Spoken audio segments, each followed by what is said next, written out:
하나님 말씀 전하겠습니다.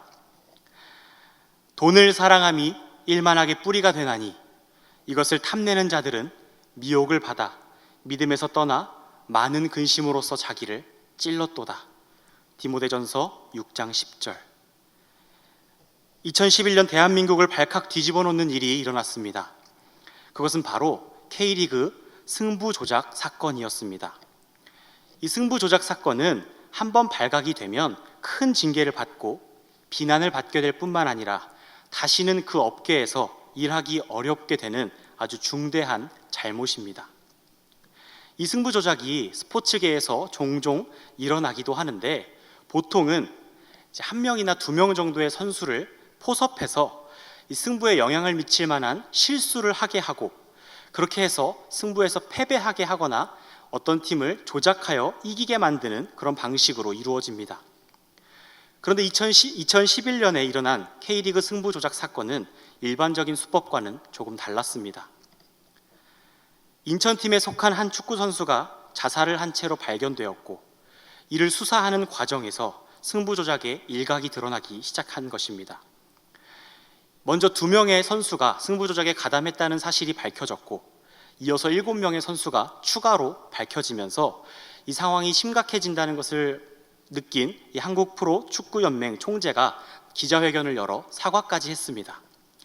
그런데 기자회견 직후 또 한 명의 선수가 자살을 하였고 그의 유서에는 승부 조작에 자신이 가담했다는 내용과 용서를 구하는 그런 내용이 담겨져 있었습니다.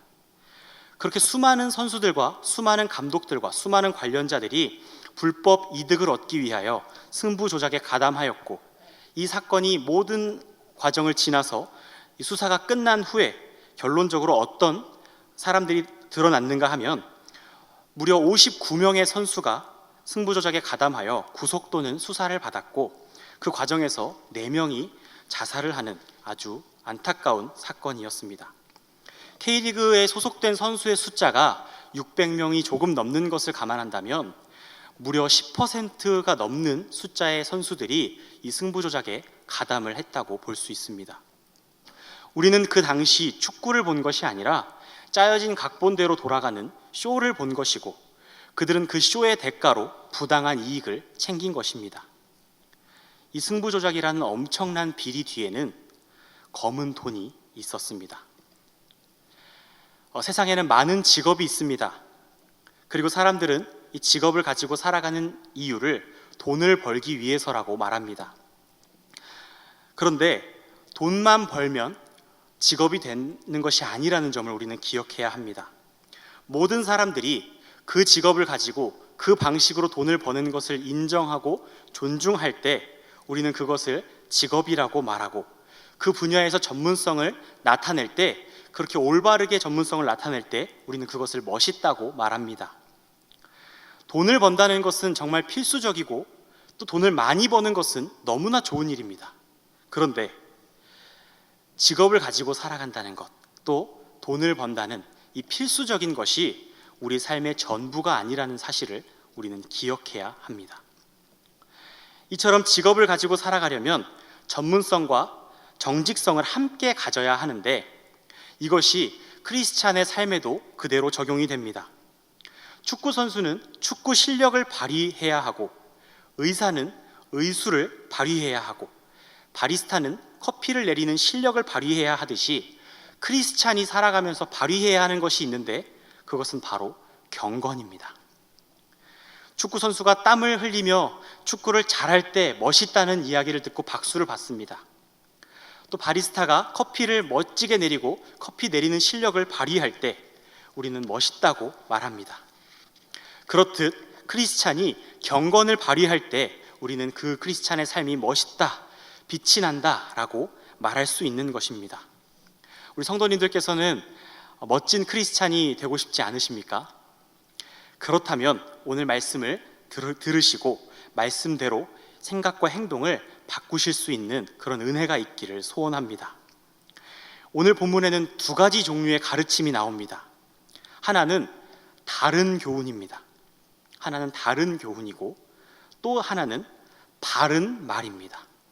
다른 교훈과 바른 말, 이 2가지 가르침이 오늘 본문을 통해 우리에게 주시는 말씀입니다. 3절을 보시면 누구든지 다른 교훈을 하며 바른 말, 곧 우리 주 예수 그리스도의 말씀과 경건에 관한 교훈을 따르지 아니하면 이라고 말씀하고 있습니다. 지금 에베소 교회에는 이 두 가지 교훈 중 다른 교훈을 전하는 자들이 들어와 있었습니다. 당시 에베소 교회 주변에는 많은 이단들이 있었을 뿐만이 아니라 하나님의 말씀을 기초로 하는 세계관이 아닌 세상의 가치관을 가르치고 세상의 가치관을 추구하도록 만드는 그런 사람들, 그런 사상들, 그런 생각들이 판을 치고 있었습니다. 당시에도 지금과 비슷하게 세상의 가르침과 교회의 가르침이 교회 안에 공존하고 있었던 것입니다.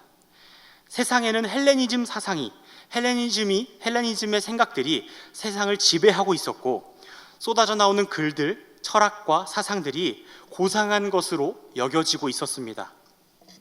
성경 없이, 하나님 말씀 없이 세상은 이렇게 생겨났다, 사람은 이런 존재다, 이렇게 사는 것이 지혜로운 것이다 라고 말하는 말들이 너무나 많은 시대였습니다. 그리고 그 교훈들 뒤에, 그 교훈의 이면을 들어가 보면 인간의 이익과 돈, 인간의 유익, 그런 것들이 가장 중요한 가치에 놓여져 있다는 사실을 우리는 알 수 있습니다. 그런데 더 심각한 문제는 그러한 가르침이 교회 안에 들어와 있었다는 사실입니다. 하나님의 말씀만 가르치든지 아니면 차라리 세상의 가르침을 가르치든지 둘 중에 하나만 해야 할 텐데, 하나님의 말씀에 세상의 가르침을 섞어서 가르치는 그런 혼합된 다른 복음이, 다른 교훈이 교회 안에 들어와 있었다는 사실입니다. 신학교에서 선교학을 공부할 때 아주 자주 들었던 말 중에 하나가 이 말입니다. 미전도보다 오전도가 더 문제다. 이 말이 무슨 말이냐면요, 이 미전도라는 게 있고 오전도라는 게 있는데, 우리 성도님들께서 아시다시피 미전도라는 것은 복음이 전해지지 않은 것을 말합니다. 이 세계에는 아직도 복음을 듣지 못한 종족들이 많이 있습니다. 이 미전도 종족이 있는가 하면 복음을 듣기는 들었는데 잘못 들어서, 좀 다르게 들어서 잘못된 복음을 가지고 살아가는 오전도 종족이 있습니다. 이 두 종족이 있을 때 더 복음 전하기 어려운 곳이 바로 오전도 종족입니다. 복음을 아예 듣지 않았으면 복음을 전해서 그들이 복음을 믿게 하는 것이 조금 더 쉽고, 복음을 듣긴 들었는데 제대로 듣지 못해서 다르게 믿고 있는 사람들을 고치는 것은 복음을 듣지 못한 사람들에게 복음을 전하는 것보다 훨씬 더 어렵다는 겁니다. 그런데 이러한 모습이 우리 안에도 있다는 것입니다.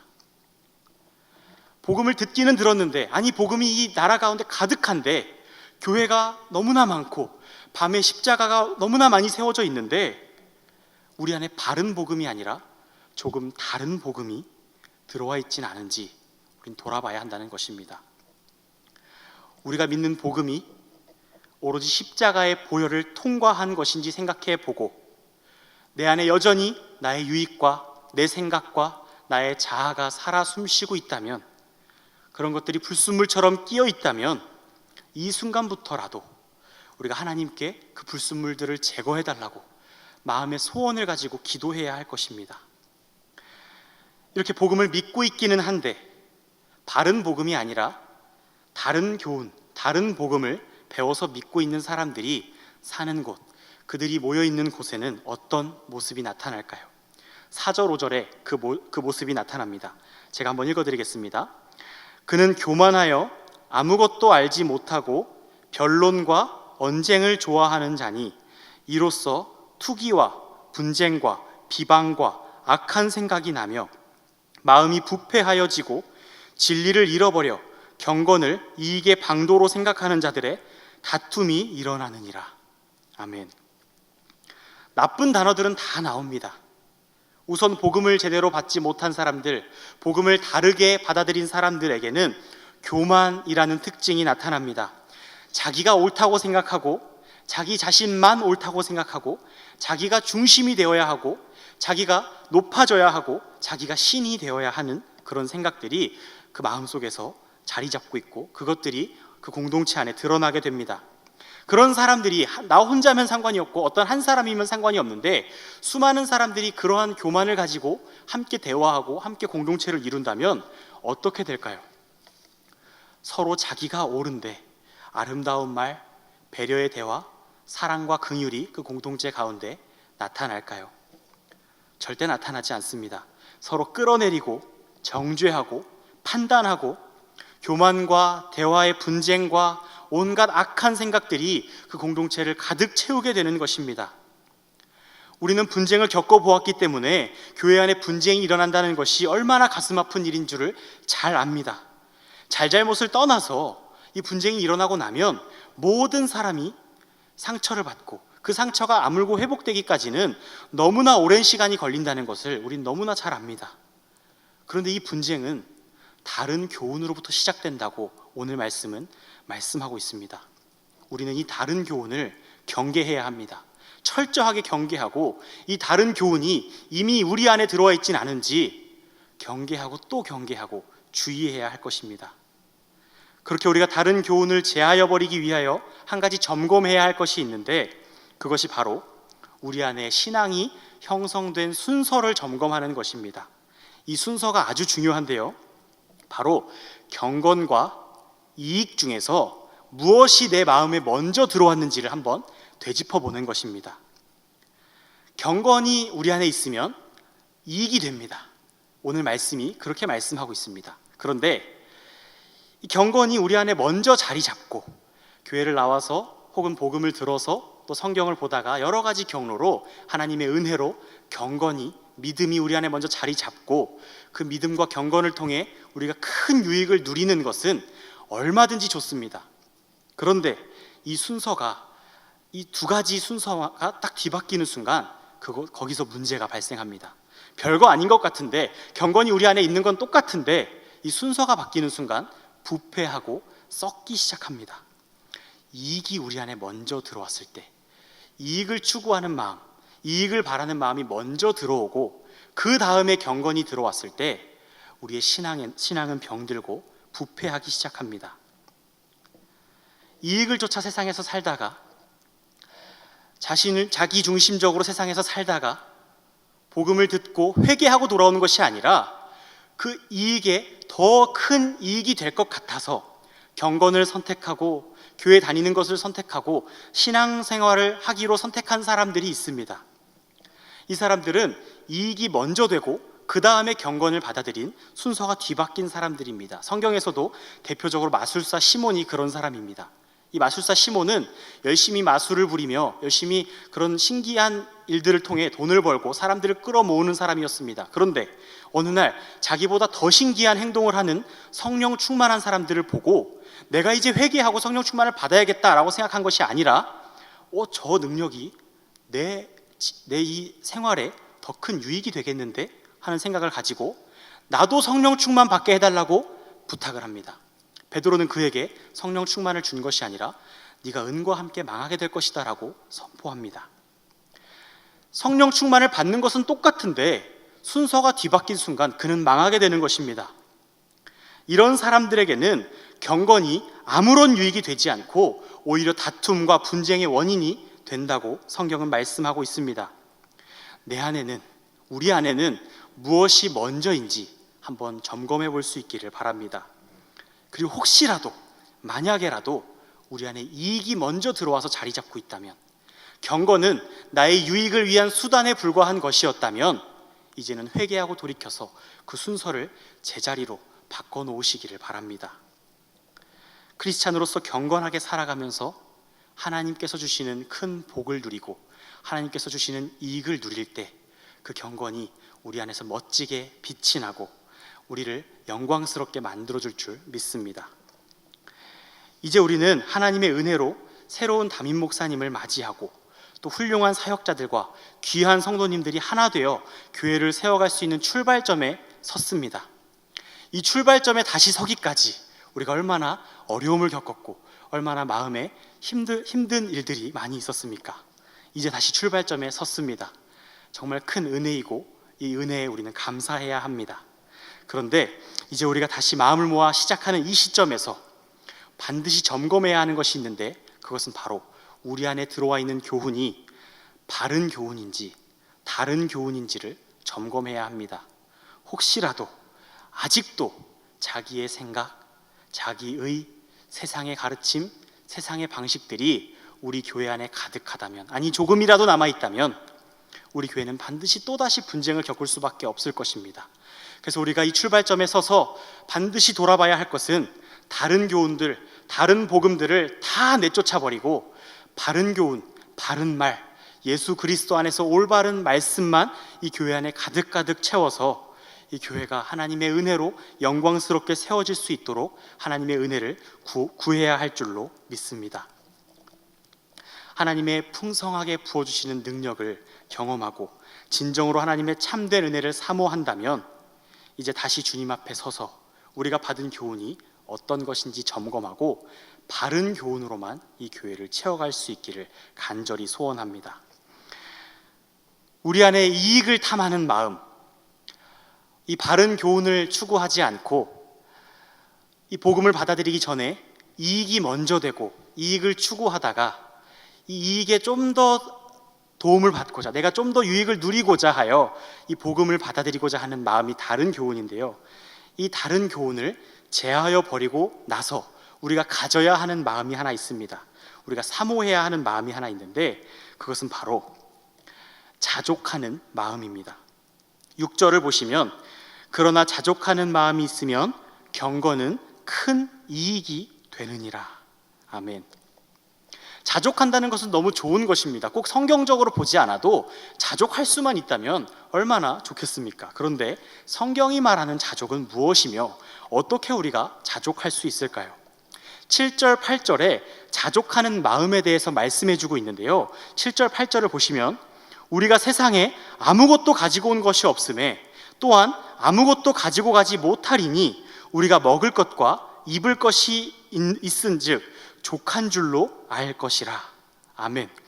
이 말씀을 보면 자족은 불교나 세상 철학에서 말하는 모든 것을 내려놓고 마음의 수련을 통해 어떤 무의 상태를 유지하거나 공술의 공수고 이러한 말씀이 아닙니다. 자족한다는 것은 바로 이런 겁니다. 우리가 세상에 온 때가 있는데 이 세상을 떠날 때가 또 있다는 것입니다. 그런데 중요한 것이 있는데 세상을 떠날 때 이 세상에서 누리던 것 중 단 하나도 가지고 가지 못한다는 사실을 아는 것, 그것이 바로 자족하는 마음이라는 것입니다. 우리 욥기와 시편과 전도서의 말씀을 앞에 한번 띄워주시고 제가 말씀을 보면서 한번 설명해 드리겠습니다. 욥기, 시편, 전도서에 이러한 말씀이 나옵니다. 먼저 욥기 1장 21절을 보시면 이르되 내가 모태에서 알몸으로 나왔사온즉 또한 알몸이 그리로 돌아가올지라. 주신 이도 여호와시요 거두신 이도 여호와이시니 여호와의 이름이 찬송을 받으실지니이다 하고, 고난을 통해 하나님을 만나게 될 욥이 지금 처음에 고백하고 있는 말씀입니다. 이 세상에 올 때 가져온 것 하나도 없고 갈 때 가져갈 것 하나도 없다고 말씀합니다. 이 세상의 것은 이 세상에서 누리다가 끝난다는 겁니다. 시편 49편 17절에 보니 그가 죽음에 가져가는 것이 없고 그의 영광이 그를 따라 내려가지 못함이로다. 돈만 가져가지 못하는 것이 아니고요, 그의 영광과 명예도 가져가지 못합니다. 전도서 5장 15절에는 욥기와 비슷한 말씀이 나오는데 그가 모태에서 벌거벗고 나왔은즉 그가 나온 대로 돌아가고 수고하여 얻은 것을 아무것도 자기 손에 가지고 가지 못하리니. 우리가 아무리 수고하고 아무리 노력해서 땀 흘려서 얻은 것들이라고 할지라도 아무것도 죽고 나서 가져갈 수 있는 것이 없다고 말씀합니다. 지혜서의 저자들은 하나같이 우리가 태어날 때 가져온 것도 없고 죽어서 가져갈 수 있는 것도 없다고 말씀합니다. 돈도 명예도 그 어떤 것도 우리가 이 세상을 떠날 때 가져갈 수 있는 것은 없습니다. 그렇다면 그렇게 열심히 모으고 그렇게 열심히 쥐고 그렇게 열심히 쌓을 필요가 있을까요? 누가복음 16장에는 옳지 않은 청지기에 대한 비유가 나옵니다. 이 청지기는 내내 게으르게 살다가 주인에게 해고당할 위기에 놓이게 됩니다. 그러자 그는 해고되기 전에 해고된 후를 준비하기로 마음을 먹습니다. 주인에게 빚진 사람을 다 불러 모아서 얼마씩을 다 탕감해 줍니다. 자기 돈도 아닌데 마음대로 그 주인의 돈을 탕감해 주는 겁니다. 100만 원 빚진 사람 80만 원으로 줄여주고 1000만 원 빚진 사람 500만 원으로 줄여주는 겁니다. 자기 마음대로 주인의 돈을 탕감해 줍니다. 그런데 주인의 돈, 자기 것도 아닌데 이 부분이 바로 포인트입니다. 주인이 그의 행동을 보고 어떻게 생각했습니까? 저런 고얀 것 이렇게 했습니까? 아닙니다. 그의 지혜를 칭찬합니다. 이 옳지 않은 청지기의 행동이 옳다거나 그 행동을 칭찬하는 것이 아니라 그의 지혜를 칭찬하는데 그에게는 두 가지 지혜가 있었습니다. 하나는 자기가 영원히 거기에 있지 못할 거라는 사실을 알고 있었고, 또 하나는 지금 자기가 탕감해 줄 수 있는 이 돈이 자기 것이 아니라는 거였습니다. 자기 돈이었다면 탕감해 주었을까요? 다 한 푼이라도 더 받아내서 자기의 노후를 준비해야 했겠죠. 하지만 그가 탕감해 주는 돈은 자기 돈이 아니었습니다. 그래서 마음껏 탕감해 주고 언젠간 그 주인 곁에서 해고당할 것이니 마음껏 탕감해 주고 그 이후를 준비한 것입니다. 사랑하는 성도 여러분, 지금 우리가 누릴 수 있는 이 풍요로움, 물질의 복, 명예의 복, 이 밖에 여러 가지 복들이 있습니다. 그런데 그 복들은 우리 것이 아닙니다. 지금은 조금 편하게 살 수 있는 것 같지만, 그러한 복들이 있으면 지금은 조금 누릴 수 있는 것 같지만 반드시 우리가 이 세상을 떠날 날이 있고 그것들이 내 것이 아니라는 사실을 기억한다면 우리는 지금 이 땅에서 그 복들을 쌓고 모으는 데 집중할 것이 아니라 그 다음을 어떻게 준비할지를 생각해야 할 것입니다. 이 세상이 끝이 난다는 사실을 알고 지금 가지고 있는 그 복들이 내 것이 아니라서 그 다음 세상으로 가지고 갈 수 없다는 것을 아는데 어떻게 그것들을 쌓는데 집중하고 그것들을 쌓는데 나의 마음을 쏟을 수 있을까요? 어떻게 그걸 아는데 나라에서 가난한 사람들 주라고 마련한 그 땅을 내 땅이라고 하며 그렇게 투기를 할 수 있으며 어떻게 그렇게 남모르게 승부조작을 하고 남모르게 검은 돈을 가지고 자신의 배를 채울 수 있을까요? 언젠간 끝이 있고 아무것도 가지고 갈 수 없고 이 세상보다 훨씬 더 길고 훨씬 더 커다란 영원한 세상이 그 뒤에 있는데 어떻게 이 땅에서 모으고 쌓고 부정을 행할 수 있을까요? 우리에게는 죽음이라는 마지막이 있다는 사실과 그곳에는 어떤 것도 가지고 갈 수 없다는 것을 아는 지혜가 필요합니다. 이것이 자족하는 마음이며 이 자족하는 마음을 가지고 살아가는 것이 바로 경건이라고 말씀하고 있습니다. 그리고 이렇게 경건하게 살아가는 사람들을 우리는 멋진 크리스찬이라고 칭찬합니다.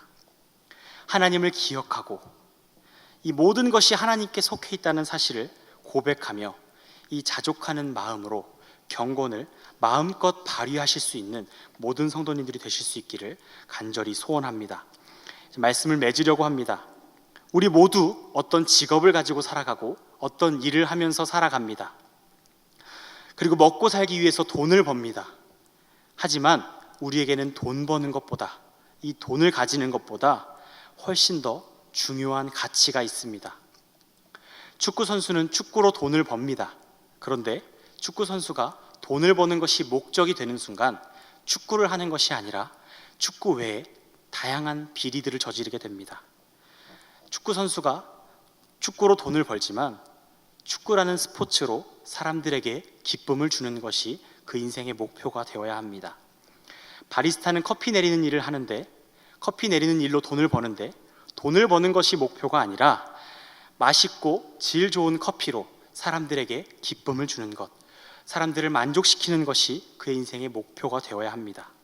이렇듯 크리스찬 역시 인생의 목표가 있는데 크리스찬 역시 세상의 물질과 명예와 복이 필요합니다. 그것 없이 살아갈 수 없습니다.